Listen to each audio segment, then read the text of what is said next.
Bismillah. Assalamualaikum warahmatullahi wabarakatuh. Alhamdulillahirabbil alamin wal 'aqibatu lil muttaqin wala 'udwana illa 'alal zalimin. Allahumma shalli wa sallim wa barik ala habibina wa sayyidina wa maulana Muhammadin sallallahu alaihi wasallam wa ala alihi wa ashabihi wa man tabi'ahum bi ihsanin ila yaumiddin. Qala Allah ta'ala fil Qur'anil Karim, ya ayyuhalladzina amanu taqullaha haqqa tuqatih wa la tamutunna illa wa antum muslimun. Hadirin kaum muslimin, teman-teman sekalian yang semoga dirahmati dan diberkahi Allah Subhanahu wa taala.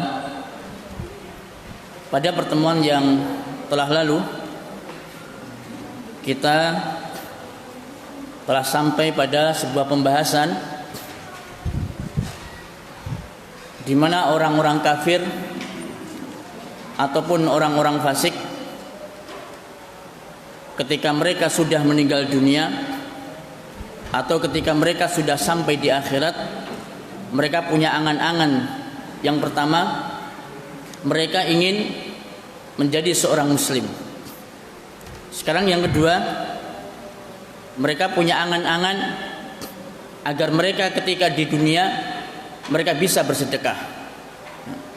Ini tentu menjadi sebuah pemikiran yang cukup menarik bagi kita semua, ya. Mengapa demikian? Karena mengapa orang-orang kafir dan orang-orang fasik ketika mereka sudah meninggal dunia atau sudah sampai di akhirat, mereka kok pingin sedekah? Kenapa mereka tidak pingin sholat? Mereka tidak pingin puasa? Mereka tidak pingin haji? Mereka tidak pingin berbakti sama orang tua dan lain sebagainya, tapi kok mereka pingin sedekah? Ternyata sedekah ini memiliki pengaruh yang ajib, ya. Luar biasa dahsyatnya pengaruh sedekah, sampai orang kafir dan orang fasik pun ingin kalau ketika mereka dihidupkan lagi mereka ingin sedekah. Apa yang bikin ajib nih dari sedekah sehingga sampai diangan-angankan sama orang-orang kafir dan orang-orang fasik? Yang pertama, ya, orang yang bersedekah itu hartanya dilipat gandakan sama Allah. Bukan hanya harta, bahkan pahala itu tetap berlipat ganda dan terus mengalir meskipun mereka sudah meninggal. Tuh. Dan itu dirasakan dan mereka melihat secara langsung bagaimana pengaruh sedekah ini kepada orang-orang beriman ketika mereka bersedekah. Mereka lihat secara langsung, ya. Allah Subhanahu wa taala berfirman, ya, dalam surat Al-Hadid ayat yang ke-18. Silakan dibuka yang punya Android, Al-Qur'an Androidnya, Al-Hadid ayat yang ke-18. Innal musaddiqina wal musaddiqati wa aqradullaha qardan hasana. Sesungguhnya orang-orang yang bersedekah, baik laki-laki maupun perempuan, wa aqradullaha qardan hasana, dan mereka meminjamkan kepada Allah Subhanahu wa taala pinjaman yang baik, yudha'afu lahum, Allah lipat gandakan baik hartanya maupun pahalanya, walahum ajrun karim, dan mereka mempunyai pahala yang mulia, ya. Mereka mempunyai pahala yang banyak, ya. Ini janji Allah Subhanahu wa taala kepada orang yang bersedekah, Allah lipat gandakan. Kemudian Nabi alaihi salatu wassalam juga bersabda sebagaimana yang antum sudah seringkali dengar hadis ini, idza mata ibnu adam inqata'a anhu amalahu illa min salas, kalau anak Adam itu sudah meninggal dunia, maka terputuslah amal perbuatannya kecuali 3 perkara. Ya. Ilmin yuntafa'u bihi, ilmu yang bermanfaat. Shadaqatin jariyatin, sedekah jariyah. Ya. Antum bangun masjid, antum wakaf Al-Qur'an, ya.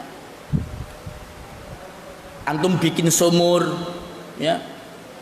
Antum bikin tempat wudu, ya. Itu sedekah jariyah. Dan itu pahalanya tidak akan pernah terputus. Ya. Au ilmin yuntafa'u bihi, atau ilmu yang bermanfaat, ya, baik ilmu dunia apalagi itu ilmu agama. Awwalatin sholihin yad'ulah, atau anak soleh yang mendoakan orang tuanya. Nah, ini teman-teman sekalian, ya, janji dari Allah Subhanahu wa taala dan Rasulnya Shallallahu alaihi wasallam yang pahalanya tidak akan pernah berhenti dan terputus meskipun kita sudah meninggal dunia. Apalagi sampai sedekah itu dalam bentuk 7 perkara, ya. Sedekah antum berikan dalam bentuk 7 perkara ini. Oh, ajib, ya. Nabi sallallahu alaihi wasallam bersabda, "Sab'un yajri lil abdi ajruhunna min ba'di mautihi wa huwa fi qabrih." Ada 7 perkara kata Nabi yang pahalanya mengalir kepada seorang hamba ketika dia meninggal dunia sedangkan jasadnya berada di dalam kuburnya. 7 perkara nih. Antum ketika sedekah dengan 7 perkara ini, pahalanya akan terus mengalir meskipun jasad kita sudah berkalang tanah, hanya tinggal tulang ekor saja. Ya. Apa 7 perkara itu? Man 'allama ilman, orang yang mengajarkan ilmu, ya. Baik ilmu dunia, ya, ilmu komputer, ilmu tentang tambal ban, loh, ajib, ya. Antum ajarkan ilmu tentang tambal ban, ya, kepada orang lain, kemudian orang itu praktekkan, dia sampai pinter dan mahir, kemudian diajarkan lagi sama orang lain, ya, pahalanya tidak akan pernah terputus. Apalagi itu ilmu agama, ya. Antum bisa ngajari ngaji, ya, masya Allah, guru-guru gerianya, ini guru-guru geria tahfidz nih, pahalanya mengalir, ya. Gimana mereka ngajari anak-anak Islam bisa ngaji, ya, ajari mereka adab Islami, ajari mereka tentang cara membaca, luar biasa. Para guru, para ustadz, ya, para asatidzah, luar biasa pahala mereka karena mereka mengajarkan ilmu agama. Yang kedua, au ajra nahron, orang yang mengalirkan sungai yang sudah mati, ya. Sungai yang sudah mati, yang kering, yang buntu, kemudian antum buka dan antum aliri lagi sungai itu, ini pahala yang mengalir. Yang ketiga, aw hafara bi'ran, orang yang membuat sumur, ya, di daerah-daerah yang kering, ya, kayak di mana Probolinggo, Sumber mungkin, ya, atau mungkin di daerah Kuripan yang di situ merupakan sumber air sangat sulit, kemudian antum gali sumur, antum buatkan sumur untuk masyarakat sana, maka pahalanya mengalir sampai hari kiamat. Ya.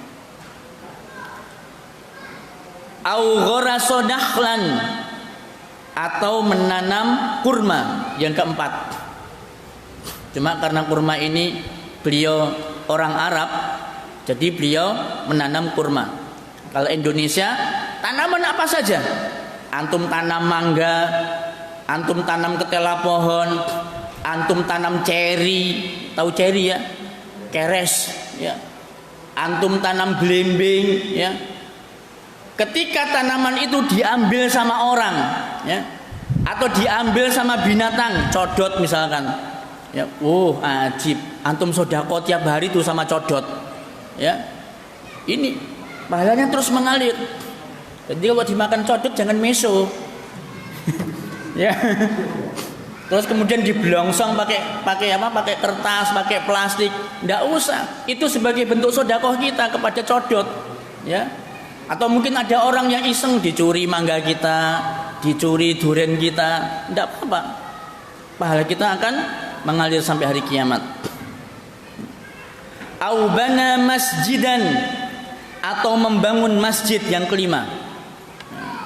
Ini membangun masjid ini sampai Nabi membuat sebuah permisalan. Barang siapa yang membangun masjid meskipun seukuran satu sarangnya burung, ya, bukan sangkar burung, susuane manuk. Berapa sih susuane manuk? Segini, ya. Paling berapa senti kali berapa senti panjang dan lebarnya. Andai kan antum bangun masjid cuma luasnya satu susuan manuk, kata Nabi, maka Allah akan bangunkan rumah kita di surga, dan pahala itu akan mengalir sampai hari kiamat, ya. Apalagi sampai kita bangun masjid sampai jadi, kita handle sendirian, ya. Kalau tidak mampu, tidak apa-apa, ya. Bantu semen satu sak, batu cuma mampunya ngasih bata satu buah, ya. Lah mampu ini memang begitu.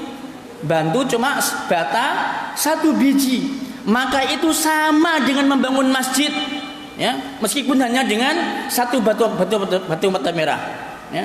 Pahalanya akan mengalir sampai hari kiamat membangun masjid, ya. Yang keenam, awarasa mushafan, antum mewakafkan Al-Quran, ya. Al-Quran taruh di sekolah tahfidz, wakaf Al-Quran taruh di pesantren, wakaf Al-Quran taruh di masjid, maka pahalanya itu mengalir sampai hari kiamat. Yang ketujuh, au taraka waladan yastaghfiru lahu ba'da mautih, kita meninggalkan seorang anak yang memintakan ampun untuk kita ketika kita sudah meninggal dunia. Itu aset, Pak, ya. Jadi anak itu adalah aset yang paling mahal, dan itu bisa kita rasakan ketika kita sudah meninggal dunia, ya. Makanya pandai-pandailah kita ini untuk menjaga, merawat dan mendidik mereka, karena sungguh, ya, permintaan ampun mereka untuk kita tidak bisa dinilai dengan harta yang semahal apapun. Karena istighfar mereka membuat kedudukan kita itu naik ke dalam surga.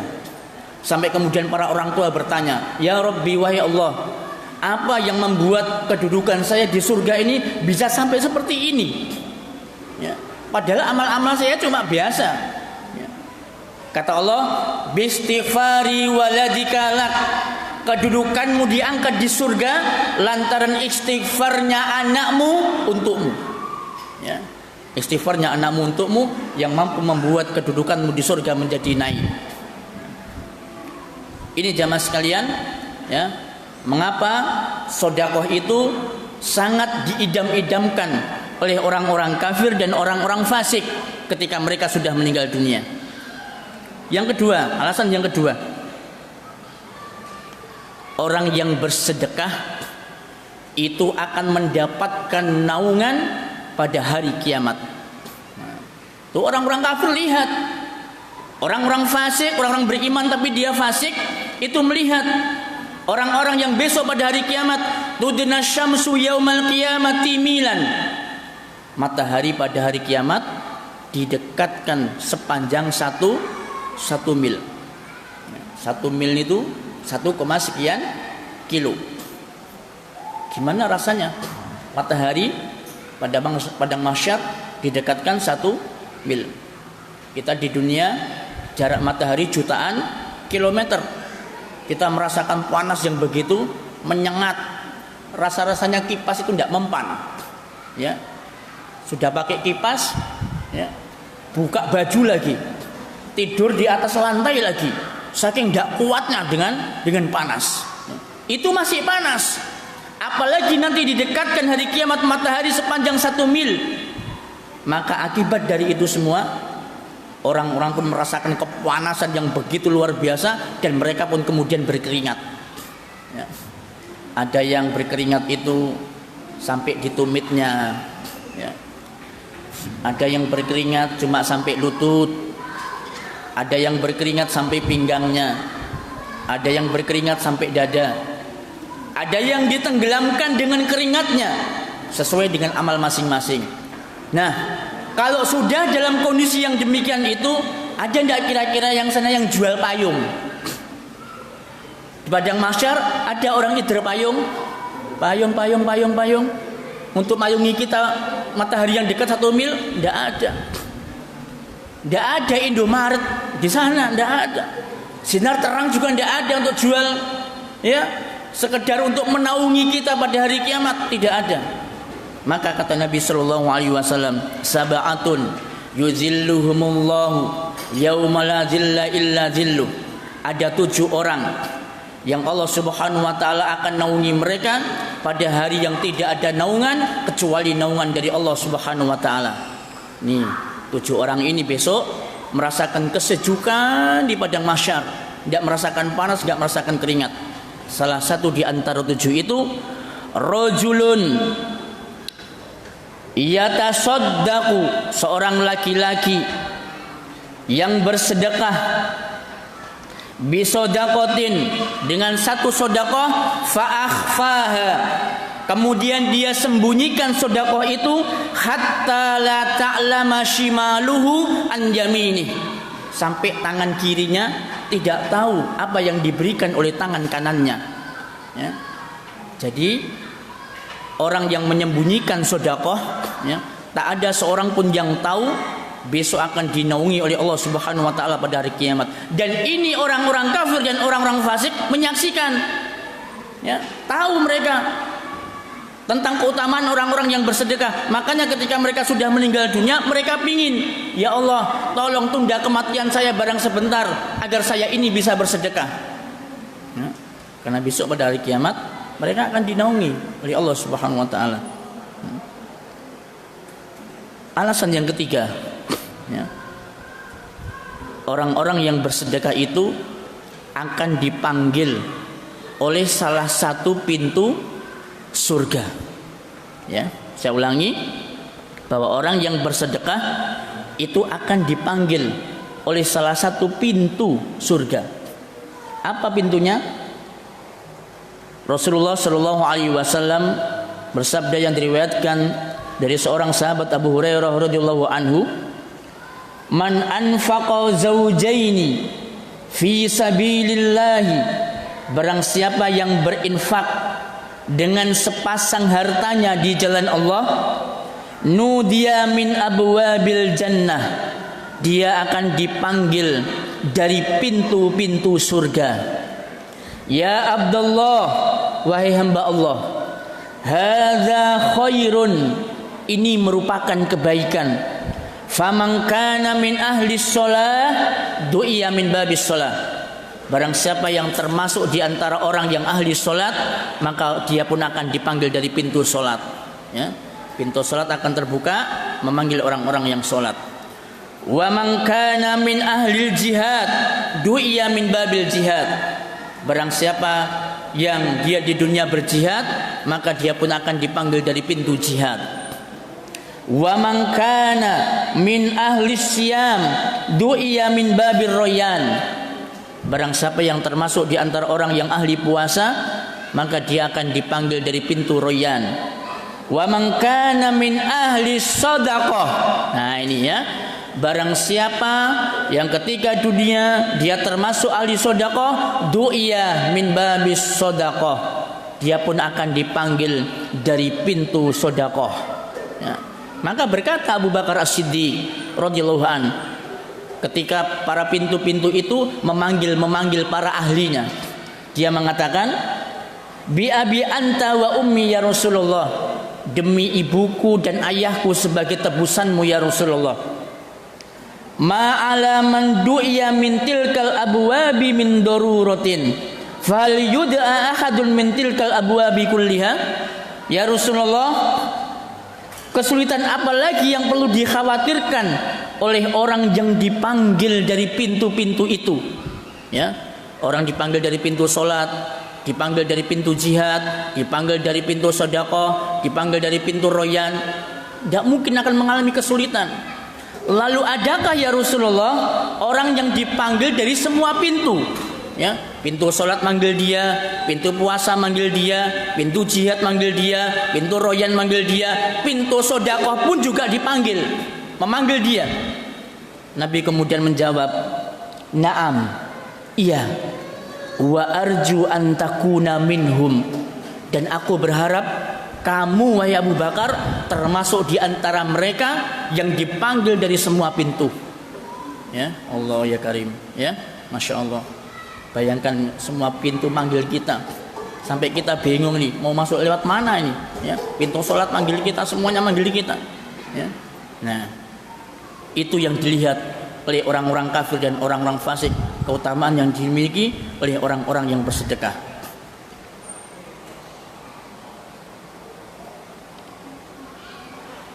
Kemudian alasan yang keempat, yang terakhir, orang yang bersedekah dia akan dikeluarkan oleh Allah Subhanahu wa taala dari setiap masalah. Ya. Jadi tidak ada satu masalah yang dia alami dalam kehidupannya kecuali Allah berikan dia jalan keluar. Termasuk diantaranya orang yang sakit parah pun, ya, dikabarkan sama dokter tinggal menunggu hari atau tinggal menunggu jam dia akan meninggal, sembuh dengan izin Allah lewat jalan pintu sedekah. Mungkin anak sudah pernah cerita di sini ya tentang kisah, ya, seorang wanita Saudi. Sudah cerita belum? Sudah ya kemarin ya. Nah, berarti tidak perlu cerita lagi ya. Ya, takut bosan. Ya. Nah, itu jemaah sekalian, ya. Bagaimana Allah Subhanahu wa taala memberikan jalan keluar dari setiap masalah yang dialami oleh orang-orang yang bersedekah. Bahkan ketika dia sakit parah pun, ketika dia bersedekah, Allah sembuhkan sakitnya. Allah sembuhkan sakitnya.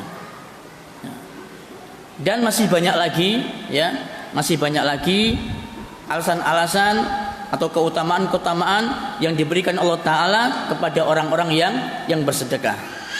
Nah, maka dari itu, kalau kita sudah melihat, ya, apa yang disampaikan oleh Nabi Shallallahu Alaihi Wasallam, apa yang difirmankan oleh Allah Subhanahu Wa Ta'ala, bahkan kita pun ditunjukkan dengan peristiwa-peristiwa yang ada di depan mata kita tentang kisah orang-orang yang bersedekah, maka apa yang perlu kita tunggu?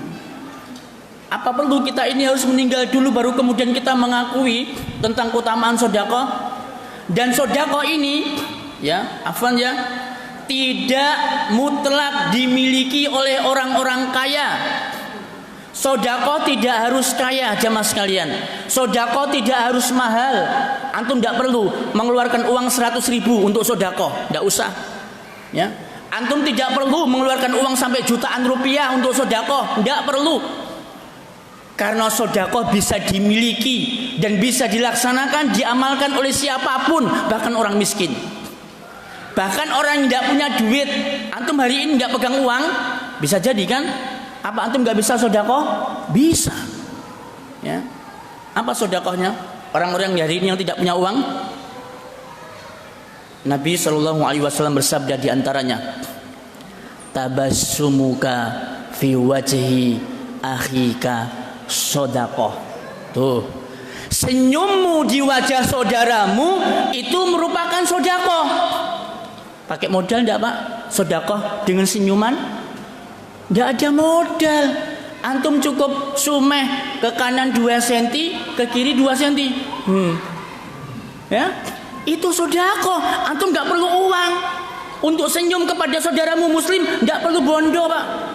Ya. Tapi meskipun sedekah ini kecil, sedekah ini remeh, sedekah ini sepele, tidak semua orang bisa melaksanakannya. Loh kok bisa Ustaz? Ya. Antum akan bisa merasakan bagaimana nikmatnya sedekah senyuman ketika yang antum hadapi itu adalah rivalnya antum. Ya, saingan panitia kajian, saingan takmir masjid, saingan dalam bisnis. Tuh, saingan dalam apa lagi? Bisa kira-kira antum senyum sama mereka? Ya, sulit. Ya paling senyum pun juga senyuman terpaksa. Ya, mesem kecut, Pak. Loh iya, betul. Apalagi sampai itu beda pengajian. Yang satu ikut pengajian sini, yang satunya ikut pengajian sana, yang satunya ikut ustadz sana. Bisa kira-kira senyum? Tidak bisa. Silakan praktekkan sendiri, rasakan sendiri. Loh betul. Ya, mungkin kita yang bisa senyum, mereka yang tidak bisa senyum. Mungkin mereka yang bisa senyum, kita yang nggak bisa senyum. Kenapa? Karena sudah beda pengajian, beda ustadz, beda panitia, beda profesi, beda bisnis. Sudah tidak bisa senyum itu. Padahal itu sedekah yang paling gampang untuk diamalkan. Orang banyak yang nggak bisa. Ya, orang banyak nggak bisa. Nah, makanya, ayo mulai sekarang kita latih diri kita. Ya, nanti sampai di rumah berdiri di depan cermin. Ya, latihan mesem. Ya, latihan mesemnya perlu dilatih senyum itu. Ya, meskipun orang itu pendiam, ya, pendiam, jarang omong, ya perlu dilatih senyum itu, karena itu merupakan sedekah. Itu yang pertama. Cara sedekah yang kedua, bagi orang yang tidak punya uang. Tuh. Kata Nabi SAW, "Zaba ahlud dusuri bil ujur." Ya Rasulullah, orang-orang kaya itu telah mendahului kami dalam masalah pahala. Doa apa itu? Yusalluna kama nusalli. Mereka orang-orang kaya sholat, kami juga sholat. Wa yasumuna kama nasumu. Mereka puasa, kami juga puasa. Wa yatasaddaquna wala natasaddaqu. Tapi mereka itu bisa bersedekah ya Rasul. Kami tidak bisa sedekah, kami tidak punya apa-apa. Maka kata Nabi sallallahu alaihi wasallam, "Inna fi bud'i ahadikum sedekah." Sesungguhnya pada ruas-ruas anggota badan kalian itu ada sedekahnya. Kullu tasbihatin sedekah. Setiap ucapan tasbih, subhanallah, subhanallah, subhanallah, itu sedekah kata Nabi. Wa kullu tahmidatin sedekah. Setiap ucapan tahmid, alhamdulillah, alhamdulillah, itu sedekah. Wa kullu takbiratin sedekah. Setiap ucapan takbir, Allahu akbar, itu sedekah. Wa kullu tahlilatin sedekah. Setiap ucapan tahlil, awas ya, ucapan tahlil ya, bukan ucapan tahlil. La ilaha illallah, itu tasbih. Wa'mur bil ma'rufi sedekah. Amar ma'ruf sedekah. Wa nahyun 'anil munkar sedekah. Amar ma'ruf nahi munkar juga termasuk sedekah. Tuh. Baca tasbih sedekah, tahmid, takbir, tahlil sedekah. Tuh, ya.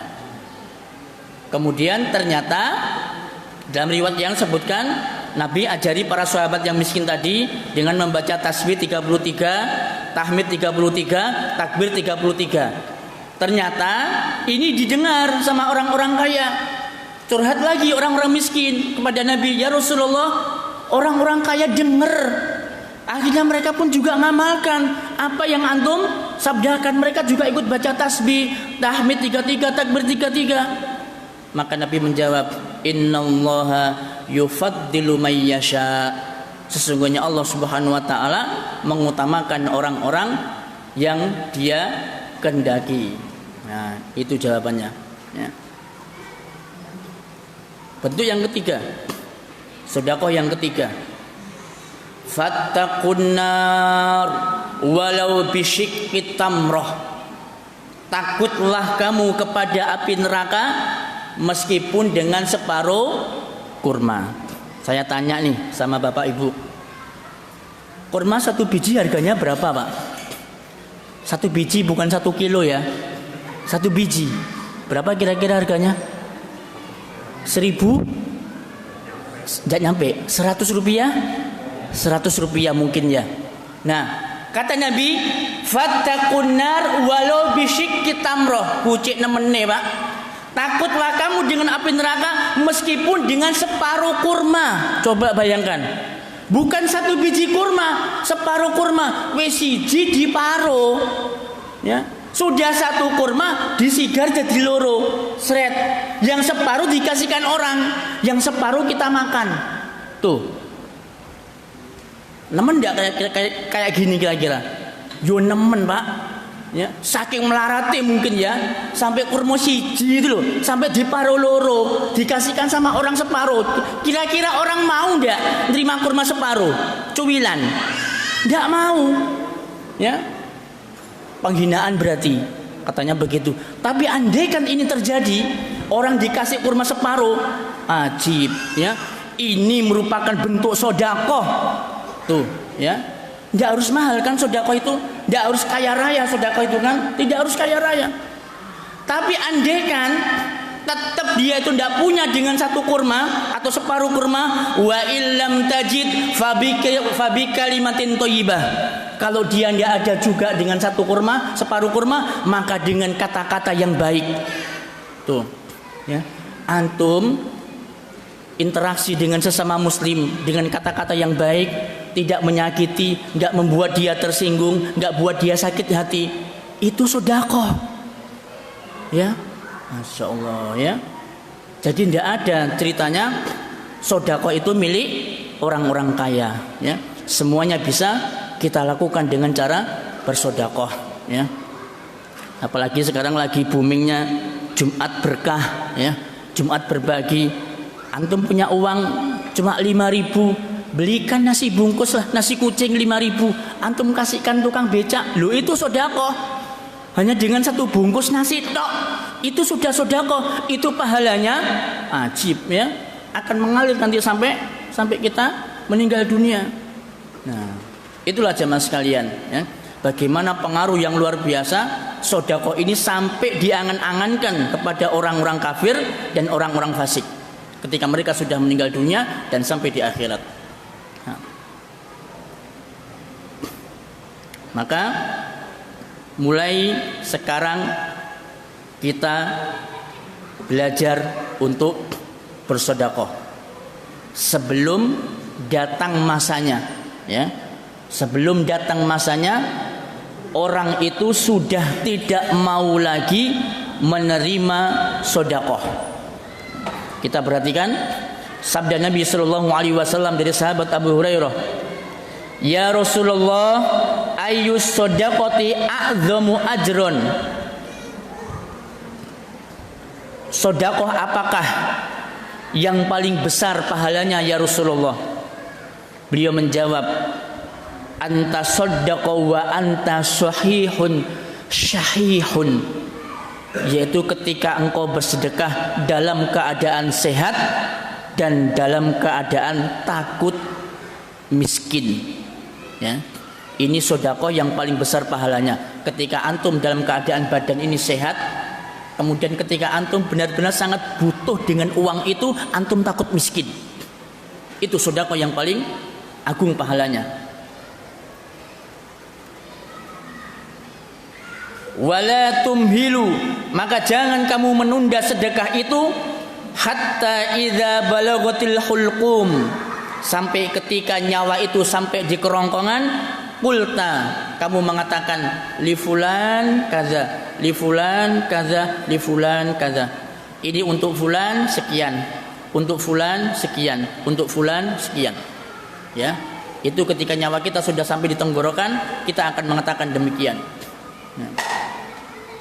Syekh Abdul Muhsin Al-Abbad Al-Badr ya, beliau pernah bercerita tentang kisah orang yang menunda sedekah. Waktu itu ada orang kaya raya ya, di Saudi sanggup untuk membangunkan satu masjid, dihandle sendirian, masjid yang besar, masjid yang megah. Kemudian pengusaha ini, orang kaya ini, dia mengatakan, ya sudah kalau begitu kamu buatkan gambarnya, kamu siapkan RAB-nya, nanti saya transfer uangnya. Ya, akhirnya orang ini pun buat RAB, bikin RAB, bikin gambar masjidnya, denyanya dan seterusnya.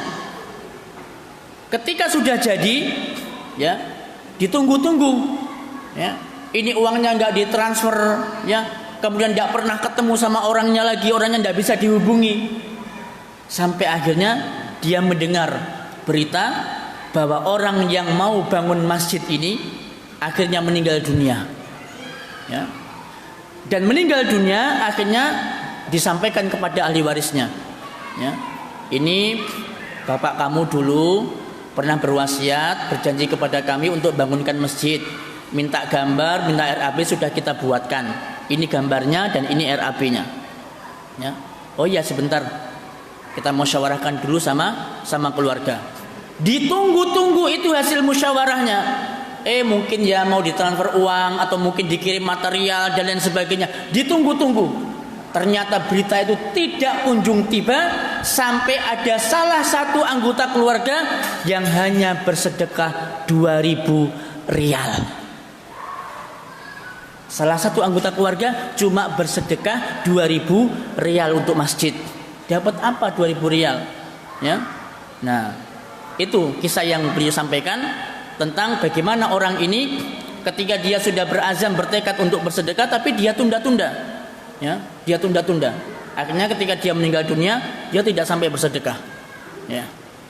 Nah. Kemudian riwayat yang kedua dari Ma'bad bin Khalid radhiyallahu anhu qala berkata, sami'tu Haritsah bin Wahab qala, aku mendengar Haritsah bin Wahab berkata, sami'tu Nabiyya sallallahu alaihi wasallam yaqul, saya mendengar Nabi sallallahu alaihi wasallam bersabda, tasaddaqu, bersedekahlah kalian, fa innahu ya'ti 'alaikum zamanun yamshir rajulu bi shadaqatihi, kelak akan datang pada suatu masa di mana orang itu akan berjalan sambil membawa sedekahnya. Ya. Fala yajidu man yaqbaluha, tapi dia tidak mendapatkan seorang pun yang mau menerima sedekahnya. Yaqulur rajul, berkata orang yang mau diberikan sedekah, lau ji'ta biha bil amsi, andaikan kamu kemarin ngasihkan sedekah itu sama saya, laqabiltuha, akan saya terima sedekah itu. Fa ammal yaum, adapun hari ini, fala hajata li biha, saya tidak butuh dengan sedekah itu. Ya. Artinya sudah mampu dia, sudah cukup. Ya, kelak akan datang seperti itu. Ya. Orang bawa sedekah keliling, ya, door to door, rumah ke rumah mau dikasih sedekah. Tapi mereka semuanya mengatakan, coba dulu ketika saya lagi butuh sama sedekah kamu kesini, tak terima sedekah itu. Berhubung sekarang saya sudah kaya, saya tidak butuh dengan sedekah itu. Ya. Nah, itu akibat dari kita menunda-nunda sedekah. Nah, sebelum kita lanjutkan, ya, mungkin ada yang mau disampaikan dulu atau ditanyakan, dipersilakan. Monggo. Waalaikumsalam warahmatullahi wabarakatuh. Nggih.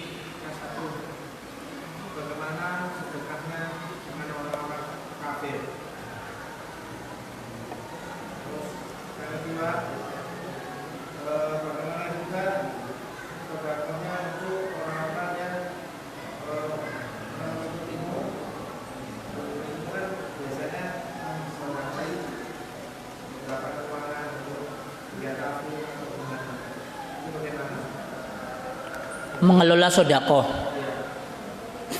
Barakallahu fikum. Ya.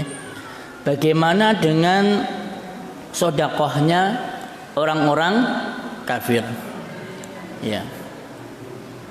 Hal ini pernah ditanyakan Ummul Mukminin Aisyah radhiyallahu anha, ya Rasulullah, kana Ibnu Jad'an fil jahiliyah, adalah Ibnu Jad'an fil jahiliyah, di masa jahiliyah, dia itu suka memberi makan orang-orang miskin, memberi minum para jamaah haji, menyediakan perbekalan jamaah haji, menyantuni yatim piatu, menyantuni para janda. Apakah hal itu bermanfaat baginya? Maka jawab Nabi, la, tidak bermanfaat selama dia belum mengatakan, ya Allah, lindungilah aku dari azab yang pedih di akhirat. Berarti Ibnu Jad'an karena dia masih kafir, belum beriman kepada Allah, belum beriman kepada hari akhir, maka sodakohnya, perbuatan baiknya tidak diterima oleh Allah Subhanahu wa Ta'ala. Ya, tetapi mereka diberikan balasan di dunia, yaitu kehidupan mereka diberikan kekayaan yang melimpah. Ya. Jadi perbuatan baik orang-orang kafir diberikan balasan langsung di dunia berupa kekayaan yang melimpah. Ya. Yang kedua, untuk mengelola sodakoh ini bagaimana? Ya, antum terserah. Ya, misalkan antum punya dana banyak, ya antum kasihkan kepada satu lembaga, tidak menjadi masalah. Ya, antum bagi-bagi, misalkan untuk ini, untuk lembaga ini, untuk pesantren ini, tidak menjadi masalah.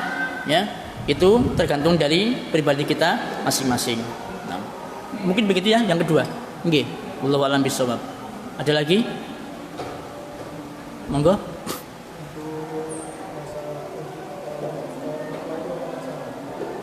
Sedekah orang tua yang sudah meninggal dunia.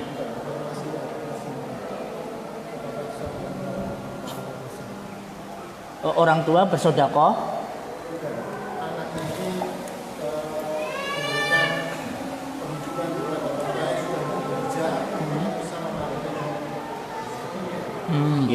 barakallahu fik. Ya. Betul. Apakah seorang anak yang memberikan hartanya kepada orang tua, ya, itu termasuk sedekah, ya? Termasuk sedekah, ya. Bahkan harta yang kita berikan kepada anak kita dan kepada istri kita itu juga termasuk sedekah. Bahkan sedekah yang paling tinggi pahalanya. Ya. Dinarun anfaqtahu fi sabilillah. 1 dinar yang engkau keluarkan di jalan Allah. Wa dinarun anfaqtahu fi raqabah. 1 dinar yang engkau keluarkan untuk membebaskan budak. Wa dinarun anfaqtahu ala iyalik, dan 1 dinar yang engkau infakkan untuk keluargamu. Wa a'dhamuha ajron, yang paling besar pahalanya dinarun anfaqtahu ala ahlik atau ala iyalik, yaitu 1 dinar yang engkau infakkan untuk keluargamu. Ya. Jadi untuk keluarga termasuk juga untuk orang tua, anak istri, itu merupakan sedekah yang nilainya lebih besar daripada sedekah-sedekah yang lainnya. Ya. Naam. Wallahu a'lam bishawab. Ada lagi? Cukup? Kita lanjutkan atau mau azan dulu? Oke.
Kita lanjutkan 2 nomor lagi, ya. Yang ketiga, angan-angan orang kafir dan orang fasik, yaitu mereka berangan-angan ingin melakukan amal soleh. Antum bisa lihat surat Al-Mu'minun ayat 99 sampai 100, ya. Surat Al-Mu'minun ayat 99 sampai 100. Hatta idza jaa ahadumul maut, hingga apabila datang kematian kepada seorang di antara mereka, qala, dia mengatakan, rabbirji'uni, ya Allah kembalikanlah aku ke dunia. Ya. Untuk apa kamu dikembalikan ke dunia? Apa masih kurang puas dulu foya-foya? Apa masih kurang puas dulu main banyak wanita? Apa masih kurang puas untuk menumpuk harta? Dia mengatakan, la'alli a'malu sholihan fima taraktu. Ya. Ya Allah, kembalikanlah aku ke dunia agar aku bisa beramal soleh terhadap apa yang sudah aku tinggalkan dahulu, dari usiaku, dari hartaku, dari tenagaku, dari waktuku. Kembalikan aku ke dunia supaya aku bisa beramal soleh. Maka Allah menjawab, kalla, sekali-kali tidak, ya, tidak mungkin itu akan terjadi. Innaha kalimatun huwa qailuha, itu hanyalah sebuah perkataanmu saja, ya. Jadi perkataan di mulut saja. Wa min waraihim barzakhun ila yaumi yub'atsun, dan di hadapan mereka ada barzakh, ada alam barzakh sampai hari ketika mereka dibangkitkan, ya. Ini keinginan orang-orang kafir dan orang-orang fasik. Ketika mereka meninggal dunia, mereka ingin beramal soleh. Yang terakhir, yang keempat, mereka ingin melakukan sholat 2 rakaat. Ya. Nabi SAW bersabda, man sahibu hadzal qabr, siapa yang menghuni kuburan ini? Qalu fulan, ini kuburannya fulan ya Rasul. Maka Nabi menjawab, raq'atani ahabba ila hadza min baqiyati dunyakum, 2 rakaat salat lebih dia cintai, ya, dibandingkan dengan apa yang tersisa dari dunia kalian, ya. Jadi orang yang sudah dikubur ini hanya 2 rakaat saja lebih dia cintai daripada apa yang tersisa dari dunia ini. Dia tidak menginginkan apa-apa, cuma menginginkan salat 2 rakaat saja, ya. Makanya jangan pernah meremehkan sholat meskipun 2 rakaat, ya. 2 rakaat setelah wudhu, ya. 2 rakaat sholat sunnah mutlak, ya. Ini lebih dicintai oleh orang-orang yang sekarang ini mereka berada di kuburan, ya. Andaikan kita tanya, apa yang kamu inginkan sekarang? Andaikan bisa mereka jawab, kami tidak ingin apa-apa, kami hanya ingin melakukan sholat 2 rakaat saja, ya. Nah, ini jamaah sekalian, beberapa angan-angan dari orang-orang kafir, ya, dan orang-orang fasik ketika mereka sudah meninggal dunia atau sampai di akhirat. Oleh karena itu, senyampang detak jantung kita masih berbunyi, ya, nafas kita masih bisa kita hirup, kita masih bisa melihat matahari pagi, kita bisa menikmati kopi bersama dengan teman-teman, maka manfaatkan sisa waktu yang ada dengan banyak-banyak beramal soleh, melakukan sholat 2 rakaat ringan meskipun ringan, dan perbanyak sedekah meskipun antum tidak mempunyai uang. Maka dengan harapan ketika kita sudah meninggal dunia, angan-angan itu sudah tidak ada lagi, ya. Dan berhentilah dari berangan-angan terhadap dunia meskipun itu boleh, ya.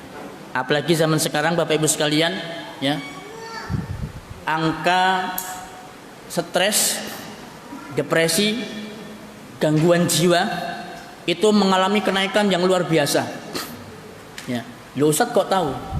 Ya, saya tahunya karena saya diceritani salah seorang perawat yang merawat pasien yang mengalami gangguan kejiwaan. Di era pandemi ini, ya, angka stres, depresi, gangguan jiwa itu mengalami kenaikan yang luar biasa dibandingkan dengan sebelum pandemi. Ya, nah, ya macam-macam. Ya, di antaranya mungkin bisa jadi karena angan-angan dia tidak kesampaian. Buru-buru sudah ada pandemi. Mau nikah lagi tidak kesampaian. Ya, kena pandemi lah, istrinya di luar kota. Mau di luar kota kena PPKM. Ya, tidak bisa. Stres akhirnya, depresi, mengalami gangguan jiwa. Lo bisa jadi, ya, bisa seperti itu. Atau dia menginginkan harta, ternyata karena pandemi rezekinya seret, akhirnya dia stres, depresi, mengalami gangguan jiwa dan lain sebagainya.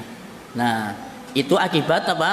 Akibat dari orang-orang yang terlalu mengejar angan-angan kosong, ya, angan-angan yang sifatnya duniawi. Ini jemaah sekalian yang bisa kami sampaikan. Kurang lebihnya mohon maaf atas segala kesalahan dan kekurangan. Insyaallah akan kita sambung lagi pada pertemuan yang akan datang insyaallah. Subhanakallahumma wa bihamdika asyhadu an la ilaha illa anta astaghfiruka wa atubu ilaik. Wassalamualaikum warahmatullahi wabarakatuh.